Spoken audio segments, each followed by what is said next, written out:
What's up? Thanks for tuning into Channel 99 today. We've got back again Chad. He is the CEO of New Leaf Solar, and we talk a little bit about microdosing, the benefits, the science that's coming out to support the treatment for like PTS and depression and so many other different things. So very interesting episode. Make sure you subscribe, give us 5 stars, and pass the episode along. But most of all, make sure that you have a wonderful rest of your day. Peace. Shut up and sit down.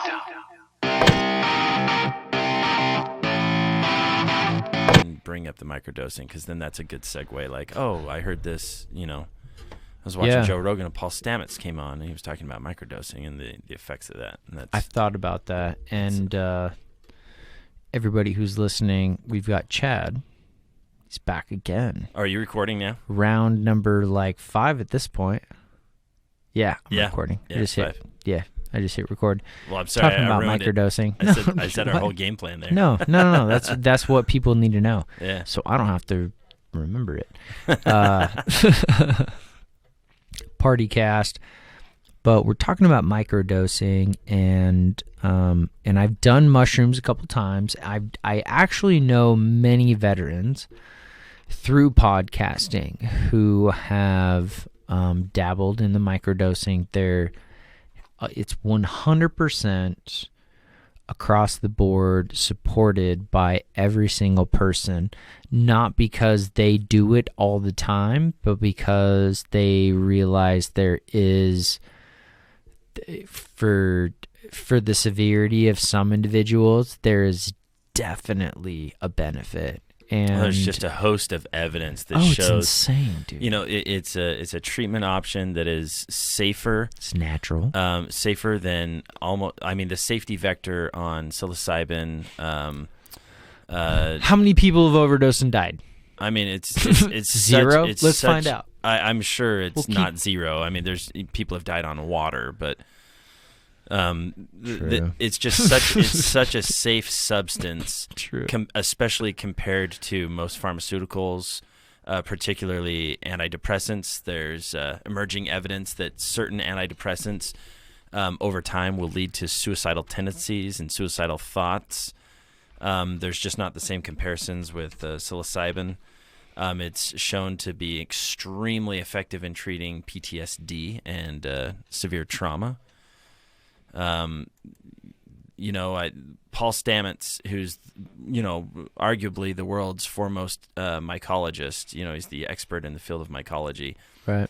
He had a debilitating stutter his entire life. And a kind of interesting thing about people who stutter, they oftentimes, if they're talking to an animal, they will not stutter. And if they're singing, they won't stutter. Now, that's not I've been everybody. told that by people who actually stutter. They tell me, they're like, hey, I don't know if you noticed, but I kind of stutter. And I've talked to them. I've opened them up just because it's interesting. I open people up, because I'm interested and I think it's genuine. Yeah. Well, I know it's genuine, but I believe that, a lot of these individuals, the reason why they explain whatever it is that, incapacitates them in certain capacities. I've noticed that a lot of times they like to talk to people who are interested because for the most part it's seen as something negative, and I see it as something that if you can allow them some type of outlet, it's almost a therapy if they can talk to you about something like that. Oh, that's true for all of us, man. Anything that you struggle with, anything you struggle with. If you're able to talk about it in the light of day with a non-judgmental human being, that's everything. It's relief beyond. Yeah. Yeah, it's hard to describe to somebody who might not understand that, but as you get older, as you have family, you have kids, or you have responsibilities, I think when you get to that point in your life, you recognize how sufficient it is when you are allowed some type of relief in general. Regardless of what it is, even in the smallest way, I think it makes an impact. Well, and obviously talking about it offers a great amount of relief, but I mean, there's just a host of studies and evidence now. USC and UCLA, I think Berkeley as well, but I can't say for sure. I'm pretty sure Berkeley, but they are now doing some serious studies and investigation into psilocybin as a treatment for, a host of ailments, foremost probably being PTSD. But, what other drug can you think of that you could take, pharmaceutical or otherwise, that has a lasting effect after you take it and after it's worn off? The effect still remains with you. There was a study done. This is so interesting. There was a study done on inmate population. I think they screened and did statistical analysis on almost 500,000 inmates. It was like 400,000 and change. And they found they split them into two categories. One category of inmates in the prison system, and this is all in America, the American prison system. They interviewed them and said, and this study was done over, a decades-long period. And they asked them, have you ever had a single experience with psilocybin, or have you not? And that was the variable between these two groups.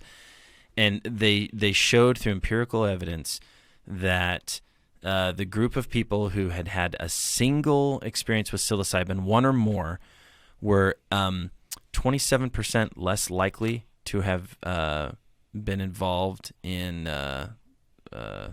violent crime, larceny,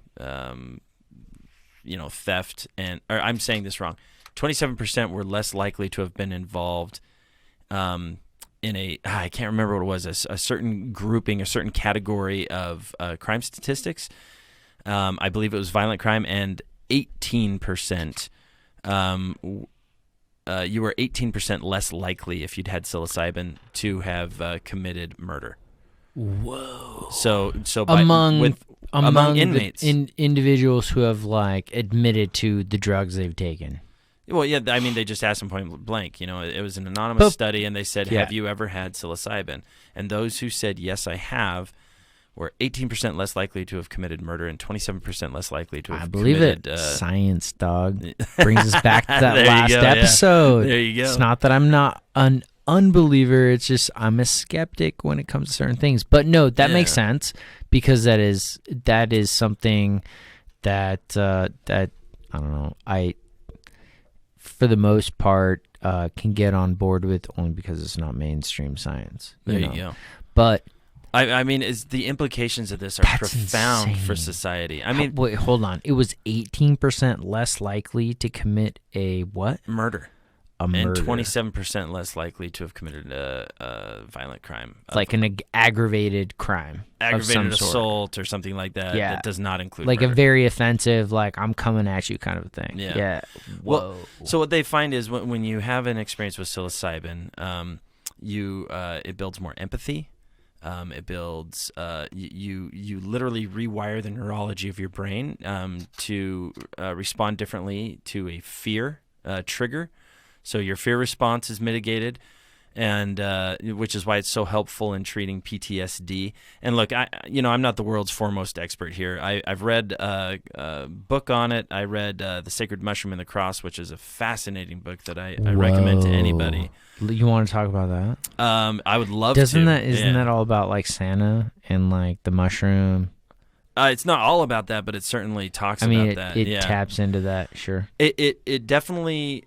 I mean, I first of all, I would really recommend the book to anybody, but it really gets into the roots of religion. It really gets into hey, where did religion come from? Where, what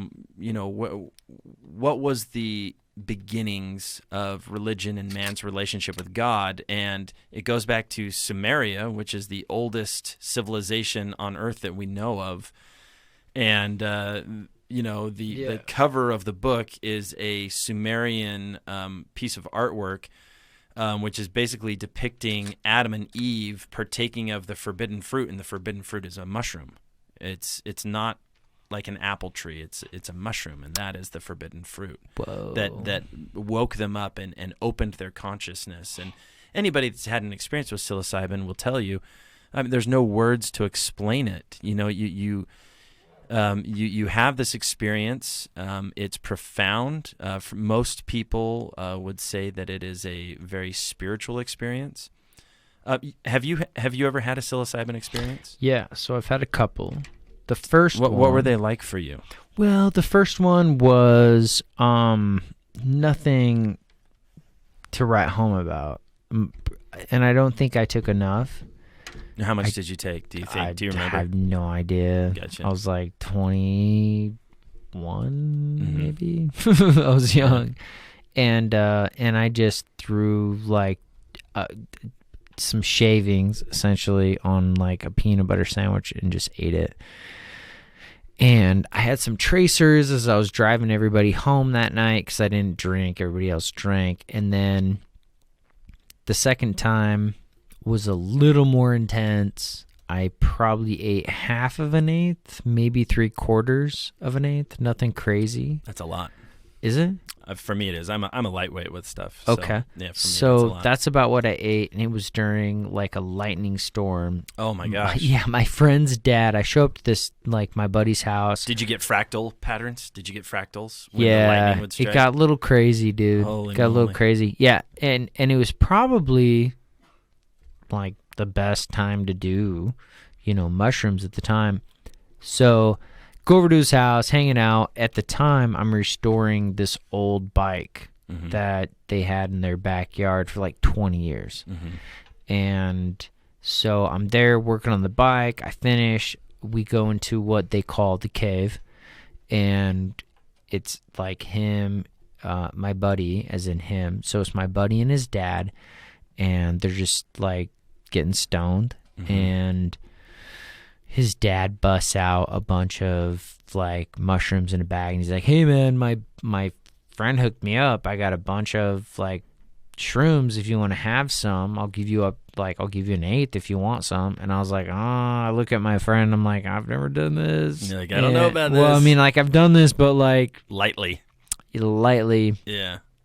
His expression was, he's talking about going down the rabbit hole. You're gonna go through the vortex, man. So, and there was a gnarly storm brewing outside. So, I think I want to say I took like at least half of that eighth, maybe a little bit more. Wow, that is a lot. And what was your experience like? What happened? We started off walking down the street, like his did you get neighborhood sick? street. Did you throw up? No, or? not at all. Okay. And as it started kind of hitting me, it felt like I just remember that the clouds were like above me, but they were so vibrant. Like I just remember these clouds being like noticeably cloudy. Right. If that makes any sense. More 3D or very much textures were more enhanced. Yeah, and like the shadows were deeper, but like the whites were brighter. So it's kind of hard to describe, but almost like everything's been cranked up. Like all your sensory input is just everything's highlighted at this point. And you know what that is, by the way. Sorry to interrupt your story, but you're good. Psilocybin actually replaces serotonin in your brain as a neurotransmitter while you have psilocybin in your system. It is a better neurotransmitter than serotonin. Wow. And so you have these very intense experiences where your senses are all just notched up. It's like all of your senses are now giving you much more data and much more information to your brain than they normally do. So you looking at the clouds and, in your words, they were more cloudy. That's a perfect way to describe that, because anybody who's had a psilocybin experience totally understands what you're saying. But anybody who hasn't had a psilocybin experience, they'll think that sounds like nonsense, but it's not. You are literally getting more data and more sensory input in a given amount of time than you ever could otherwise. Yeah, that's just the beginning. Yeah, that's like the first. This is few literally minutes. just 35, 40 minutes afterwards, So right? you're not like even I'm like feeling a the half full hour, effects yet. 3/4 of an hour in, right? How long do you think it takes to feel the full effects? Probably like 45 minutes to an hour, I think, Okay. is when you start feeling it good. on an empty stomach. Yeah. Yep. Yeah. And so we're just hanging out and we're walking along this path, and there's this storm, lightning and thunder above me, but it's not raining. So there's no rain. It's only lightning and thunder You and got dry giant lightning, yeah. fucking clouds above me. Wow. And it was the most intense experience. So we go back to his house, 30-minute walk. Go back to his house. He's like, "Hey man, are you cool to go home?" But I rode my bike to his house. So I have a street bike that I was telling you about, like a road bike that that I'd been restoring, and I'd been restoring it at their house just because I had bought it from them. They had like a place for me to work on it, all this kind of stuff. So Nice. go back to his house, get on my bike, and I start riding home. And as I'm riding home, this is probably like 45 minutes to the hour mark. The street lights, literally, I felt like I was going through time. Yeah. like tracers. We should probably say at this point, just for anybody listening, really bad idea to take any kind of hallucinogenic substance and then go drive. That's probably not a good idea. Anybody who's watching this, look at my face. No, I disagree with that. Nah.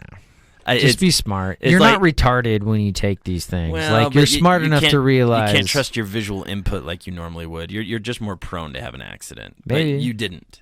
Maybe. Sure. Which is lucky. So Yeah. that's good. Anyway, continue. So I ride home. I just killed the buzz, didn't I? You're good. Get home, and there's I'm like, oh, I'm freaking out. I'm like home with my parents. I'm on drugs. And Your parents didn't know that you were in that lifestyle? Nah. Well, I mean, So it's you're trying like to hide that's it not from really a lifestyle. It was like literally the second time I've ever done it my entire life. Lifestyle's the So wrong it choice, wasn't a but just lifestyle. that you had made choices like that, and they were. Oh, of I'm the- sure my parents knew.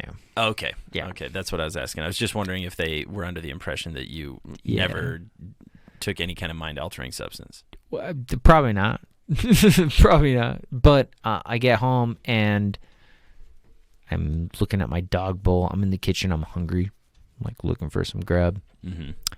And I just remember looking at the floor, and there's like there's the dog bowl, but there's like dog food all around it, like just scattered everywhere. Like the dog just like hit the bowl and just explosion. Gotcha. Yeah, dog food everywhere. And I'm like staring at it, and I'm like thinking it looks like an anthill, and then all of a sudden it looked like all the dog food turned into ants. Like not turned into ants, like they didn't look like ants, Right. but the way that my vision was skewed, it looked like ants that were going into a dog bowl. Oh, crazy. And so I could look at it and be like, obviously this isn't real, but this is fucking tripping me out. And Did it scare it's a you? good time. No, not at all. You Had a didn't- blast. You didn't get anxiety? No, not at all.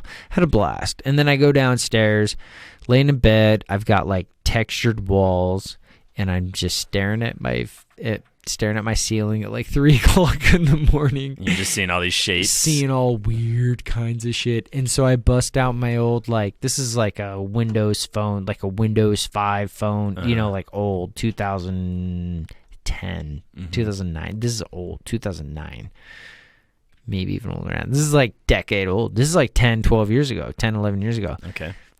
But I bust out my old like Nokia Windows 5 phone or whatever, and I'm taking photos of the ceiling, being like, whoa, I'm seeing this. Holy shit, I gotta take a photo of this. So I'm like taking photos of like ghetto ass, like not even smart before, like I bet it was those like were the during lamest smartphone photos days. of all time when you went back and looked at them sober. You were like, these are just photos of my That's ceiling. exactly what it was. They were so dumb. I have them. I have the phone. It's in the It's fucking like closet you in the behind background, like pointing, like, look, see? No, not Pinocchio's on the ceiling. I was like, what? Yeah, that's exactly what I was like. I'm like, dude, do you see what I'm seeing right now? It's like, I gotta remember this. So, yeah, I mean, obviously, I was feeling it enough to be taking photos at like 3, 4 o'clock in the morning, and I didn't sleep all night. But, when you closed your eyes, were you still getting visual input? yeah, I was seeing weird shit.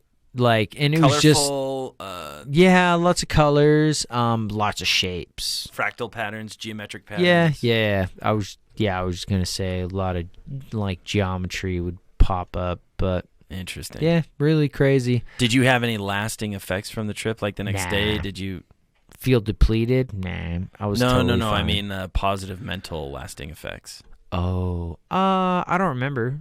Like You don't think so? it didn't make any type of an impact if I did, but I didn't have any negative effects because I would remember that for sure. Like I think I remember negative like things more so than positive things. Yeah, for sure. Unfortunately, but I like think that's those, most people. yeah, I think so. But yeah, man, that They was say it. this is true. They say humans will do more to avoid a loss than they will to do to secure an equivalent positive gain. Our I'm going to say it wrong. Hippocampus. I don't know if that's actually right. You're saying the word right, but I don't know if I'm saying the right brain structure. It's the alligator brain is what biologists call it, and I can't remember. Oh my gosh! Is it on Waterboy? It's just left me. But anyway, there's this alligator brain. It's a more primitive part of our neural structure in our brain, and its whole job is to protect you from pain. It wants to avoid any kind of pain, both physical and mental and perceived pain. So anyway, I can't say the word right. It's driving me nuts. No, it's on the Waterboy. Oh, okay. Isn't it? I have no idea. Waterboy alligator fight. So, but anyway, I was just bringing that up because that's just the human condition. We are more wired to avoid negative than we are to gain positive, and so the medulla oblongata. I can't remember what the correct structure is. The medulla oblongata is the Waterboy quote. Now that you say that, Is that the one that has to do with the alligator like thing? The medulla oblongata. Oh my gosh! Hold on, let's watch. It's only 2 minutes. We're gonna skip this. Hold on. Right here. Last week, we talked about the physiology of the animal brain as it pertains to aggression. Now, is there anyone here that can tell This me guy's supposed to why look like Colonel Sanders. He folks totally Yeah. does. He does. have aggression? I know the answer to this question. Anybody? Adam Sandler. This Anyone? guy. He's hilarious. He like It's what's with raising the hand that way.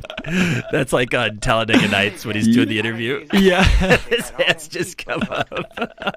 Mama says. Mama says it's the medulla oblongata. Your mama said it. Alligators are ornery because they got all them teeth and no toothbrush. Wow. This is what you're talking about, though? No, I don't think so. But yeah, I mean, this is a hilarious quote from the movie. But no, there's a structure in your brain, and it's just its whole job is to help you avoid any kind of pain. Medulla oblongata. That's what it is. The medulla oblongata. I don't know. I that doesn't sound right, but I just can't remember right now, so I can't be trusted. All right, let's pause this. Anyway, it's really interesting to look at the effects that psilocybin has on many people. Yeah. Not everybody has the same experience. And I need to say here, I don't mean to speak for you, Tim, so I'm not speaking for you right now. I'm only speaking for myself. But, I don't think that people should go into any kind of psilocybin experience in a cavalier way. You're messing with your brain chemistry. And so I would just say to anybody, it's not something to be taken lightly. It's something to be taken very seriously. I don't think that there's a whole lot of positivity that comes out of doing it in a party atmosphere, but there are people who anecdotally would totally disagree with me. Yeah. I've got a friend from college who, he's all about the party atmosphere. He goes down to Vegas and does the what's it called, EDM. EDM. And he'll take mushrooms or whatever else, and he's really into it, and he has a fun time, and the people around him have a fun time. But I don't think that's the way that it should be used. I had a very different experience with psilocybin, and it was a very I don't want to throw this word around too loosely, but it was a pretty sacred experience for me. It was very special, and it altered the course of my life forever in a very positive way. That doesn't mean that I'm saying that people should go and seek out this experience, because you are messing with your brain chemistry, and there's so much we don't understand yet about psilocybin. So all I can give is my anecdotal evidence of the way that it affected me, but everybody's body chemistry and brain chemistry is different. So that's my disclaimer. Anybody to listen to this, just be wise. Be wise with any kind of choice you make, and don't go into some experience and just think like, I'm going to eat a whole bag of mushrooms and think that makes you cool. It doesn't. Like, you know, like, be smart about it if you're going to do it, and make sure that you're in for me, a beautiful, quiet, safe place. And so if you don't mind, I'll share my experience with you. Yeah. So please. I had just gone through a divorce, and it was very difficult for me. I was extremely depressed to the point of I considered suicide. I literally was sitting on the edge of my bed after this divorce, and this woman who I really loved her, and long story short, when it was time for us to actually like put the paperwork in and go our separate ways, I told her, hey, I think we should work this out. I love you, and I know you love me, and we've got some beautiful history together, and let's make this work. And if we can get through this, we can get through anything. This will make us stronger. And I'll never forget, she looked at me, and the last thing that she ever said to me was, Chad, I just don't want to. And what can you say to somebody who says, I just don't want to save our marriage? You're done. And in her defense, she'll never listen to this, but in her defense, I hadn't really given her a whole lot of reasons to want to save the marriage. Sure. And so I'm certainly not trying to lay blame at her feet. But anyway, I wanted to save it, and I just really, really loved her. And I went into this spiral depression. It was terrible. It was horrible. That semester at college, I flunked my classes. I lost my job. For the first time in my life, I consumed alcohol. For the first time in my life, I started smoking marijuana. And all of this was to self-medicate because I was so depressed. And the whole reason that I was trying to self-medicate, this is what started it all. I was alone in my apartment. It was a little house in Sugar House, Utah that I lived in. And I was sitting there alone one day, and I was just at the end of my rope, and I hated who I was. I hated what my life was. I felt like a failure. And I got a pistol out of my dresser drawer, and I stuck it in my mouth. And I started to put pressure on the trigger. And it's a little awkward to talk about, but that's the truth. That's what happened. And I just had tears going down my face, and I was like, this is it. Like, this is it. Here we go. Mm-hmm. And right before I pulled the trigger, like literally my finger was starting to put just a tiny amount of pressure on the trigger. And I had this thought that saved my life. And the thought was, if you hate your life so much, don't end it. Just change it.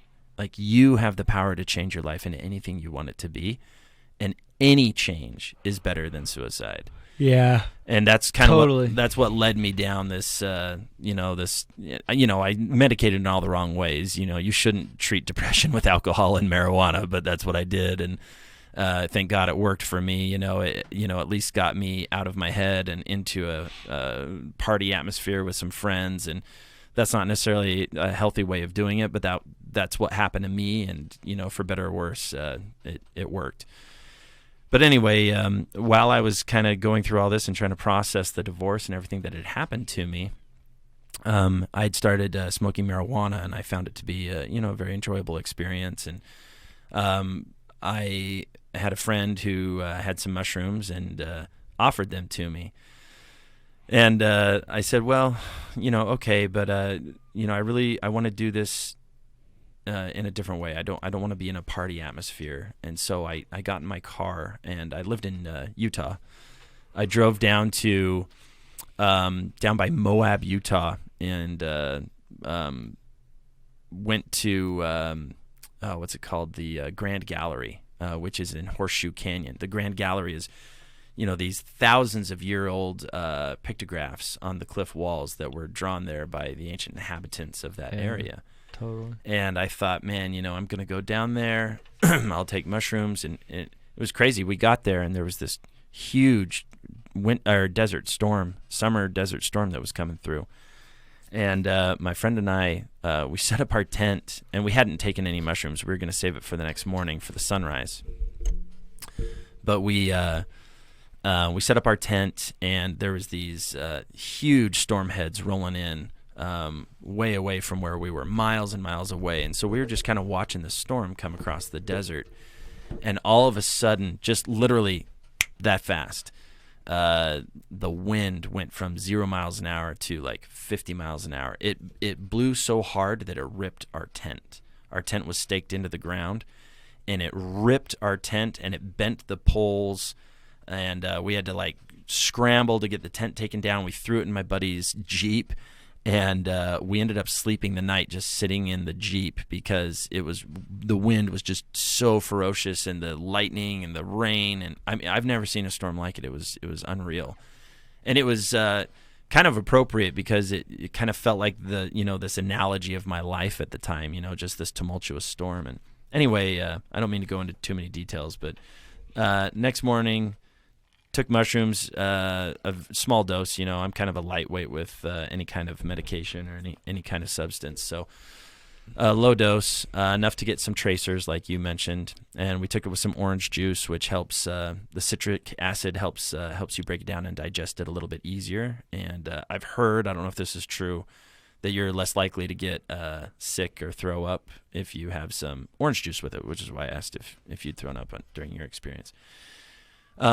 I'll spare the details of the trip, but the lasting effect that it had on my life was from that point forward, I knew that for the rest of my life, I wanted to devote myself to trying to be the best version of myself that I could possibly be.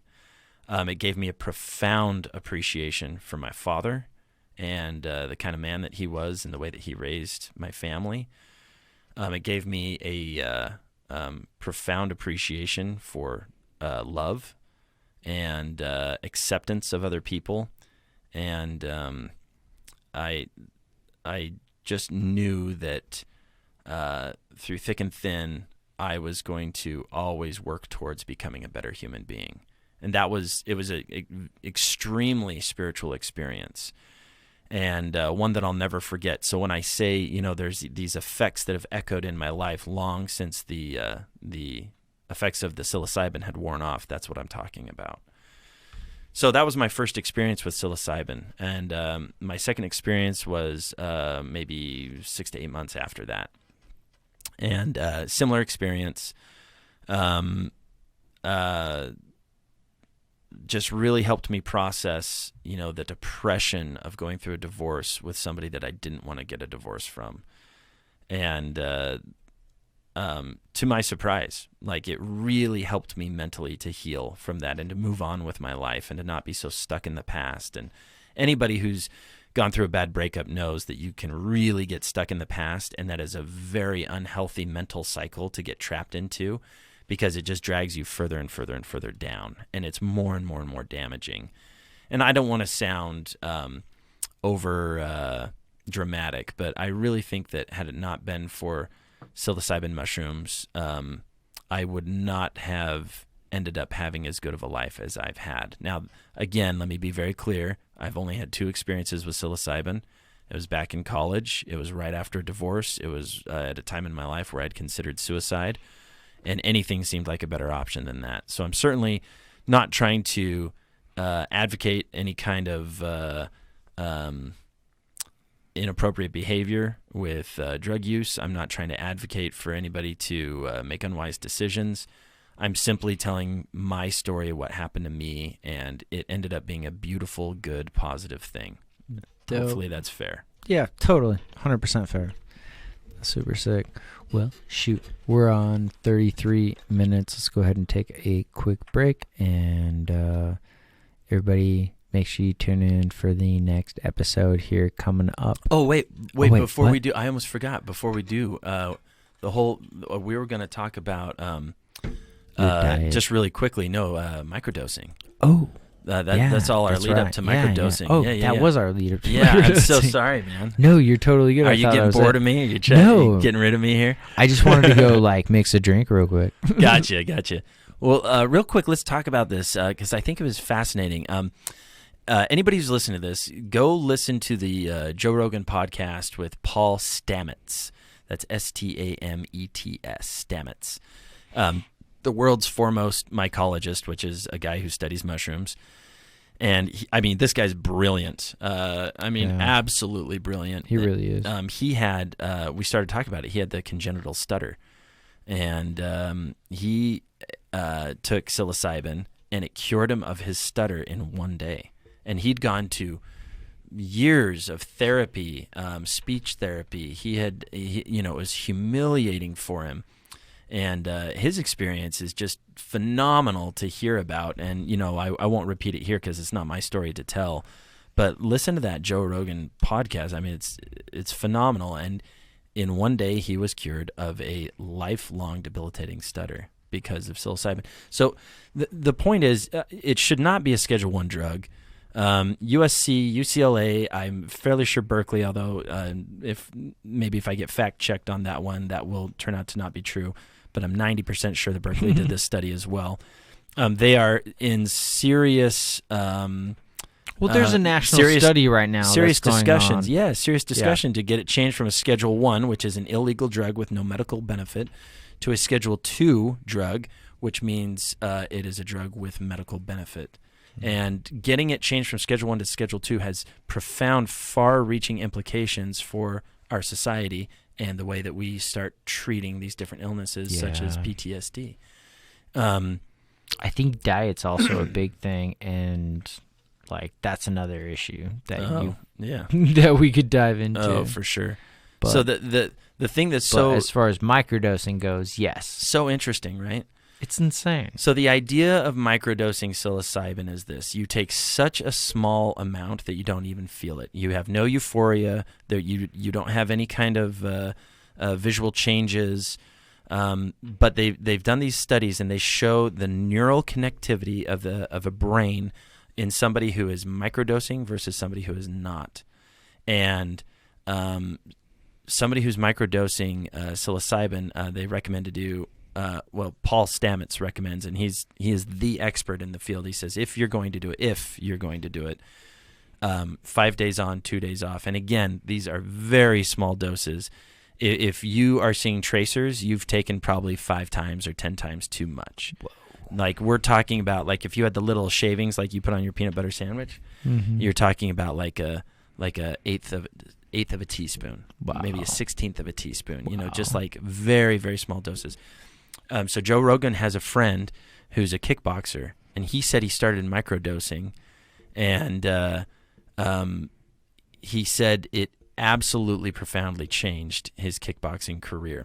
He would get in the ring and start sparring with guys, and he felt like just his neural connectivity, his brain was just like so good at seeing what the next move was going to be. He said he felt like a Jedi or some kind of psychic. Sure. He said he felt like he knew what they were going to do before they did it, and it just had amazing implications for him. Wow. What do you think about microdosing? Is that something that you're 100% for it, man. 100% for it. I can't get around the whole illegality of it. That scares me now that I'm married and I have a business. Everything's and wife illegal and kids. if the government can't make money off it. California, did you hear, is trying to pass a law to legalize, even for recreational use, psilocybin, mushrooms. So is Denver. It's going to be a new trend. Yeah, it's on the next level. It'll follow the same trend that marijuana did, don't you think? It will. Yeah. 100%. There's pharmaceutical studies right now going out on psilocybin and PTSD and all kinds of stuff. So, it's something that's going to be regulated as long as they can make money on it at the top level. So, it's only a matter of time. It's not whether or not it's going to happen. It's whether or not it's going to be soon or not so soon, because it'll happen. What do you think? And what's your opinion? Will that be a net good or a net bad for society? Good. I believe so as well. Totally. It's natural. I'm basing that on my experience, and who knows if mine is typical. It sounds like it is, but I think it'll be a net positive. Does that mean that no one will end up having a bad experience? No, of course not. There's always collateral damage. Dude, Tylenol. How many people die from Tylenol every year? Collateral damage. You want to talk about more people die from Tylenol than like any other street drug? I guarantee you that. We can Google that, but I bet it's probably true right off the top of my head. Here's a 100% true statistic: more people have died from Tylenol than have died from marijuana. I'm pretty sure more people have died from most of everything than marijuana. Yeah, because it ends up technically you can't overdose on marijuana. Yeah, it ends up being one of the safest drugs that you can take. And I don't know what the what the health statistics are with psilocybin. Do you know? Are people at risk on psilocybin? It's something I really don't pay attention to. I really don't pay attention to drugs, pharmaceuticals, or anything in general. Mm-hmm. At this point, I don't track it, but I'm going to assume it's probably correct as far as like what you've said. I'm going to agree with you just because of the research I have done over the last 20 years that I've been smoking weed, and I'm 33, so like I'm going to assume that psilocybin's probably going to be very much of a threat, if not an opportunity, for the pharmaceutical industry because they're going to have things are changing. Yeah. Things are changing in America, United States, Canada. Mexico's a shit show. Who the fuck knows what's going to happen with Mexico? But like, at least in the United States of America and Canada, things are changing, and they're becoming more liberated when it has to do with natural medicine. Mm. And I agree with it. I think psilocybin, I think CBD, THC, I think all of them are more beneficial than the things that they have us on now. And it's a trend. And that's the stink, isn't it? Because I don't want to mention it by name because I don't want anybody to think that I have some agenda here. I really don't. There is a prominent church in the place that I'm from who has fought very hard against medical marijuana being legalized. And the big stink that came out in the news was this particular church has stock holdings in pharmaceutical companies. Yeah. And that's not conjecture. That's 100% verifiable, fact. They are heavily invested into narcotic pharmaceuticals such as which would be OxyContin. Threatened. Yep. Yeah, I mean, any kind of pain modification, cancer drugs that are supposed to give you an appetite, all of those pale in comparison to medical marijuana. Yeah. And so, the church says in this area, the prominent church says, look, there will be unintended consequences if we legalize medical marijuana. And what they're saying is it'll become recreationally legal, and we don't agree with that. And as a church, we have to fight against that. And because we're going to lose money. And church is corporation, man. Let's be real. It's a tax-free corporation. It's bullshit. It's just like science. It's certainly not really. You can look at these more circumstances. bullshit than science. You could look at the circumstances and come to that conclusion, logically. No, it's bullshit, man. Church is corporation. No, I'm agreeing with you. Oh, okay, yeah, I'm agreeing with you. I'm saying you could look at the circumstances and come to that conclusion very logically that yes, they are in it for the money. They are in it for control. But there are very genuine members of the church that I've talked to who sincerely believe that the church is not acting out of interest for money or power or control, but they're acting on their moral beliefs. So they're brainwashed. So we're talking about brainwashed. Maybe we are, and maybe we're not. Anytime there's an argument like this, I really try to take my bias away and just look at the evidence and look at the facts. And, I'll be honest. I think in this particular case, I think I'm I don't want to say that I'm cynical towards the church, but in this particular instance, I am. Yeah. In this particular instance, I think that, and maybe I'm wrong. Who am I to say I know what the guiding beliefs and philosophies of this organization are? I don't go to their board meetings. I don't go to these discussions. I'm not a fly on the wall in any of the rooms when these conversations are being had. So what do I really know? But from all outside evidence, it looks pretty bad. It looks bad. That doesn't mean it is bad. It just looks bad. Is that fair? Can I say that? Totally. Okay. I'm not anti-religion. I'm just anti-corruption. And I think religion is corruption. So That could be argued, certainly. Yeah, totally. There's so much give them the good benefit of the doubt, but let's be real. If they've got pharmaceutical stock that looks bad. looks really fucking bad. Yeah. Yeah. Looks pretty bad. Totally. All right, man. I'm gonna go take a pee. Nice. Okay. Wrapped up this episode. Dude, this was great. Thanks for... This is a great episode. Yeah, cool. Always cool a great episode with you, man. Yeah, I appreciate it, man. Dude, you're crushing out like a ton of fucking work for me right now. So I appreciate you. I said, I'll expect some royalties down the road. Yeah, once I start making some royalties. Everybody make sure you subscribe. Give us 5 stars. Pass the episode along and stay tuned for another episode with Chad in the coming week or two. Peace out.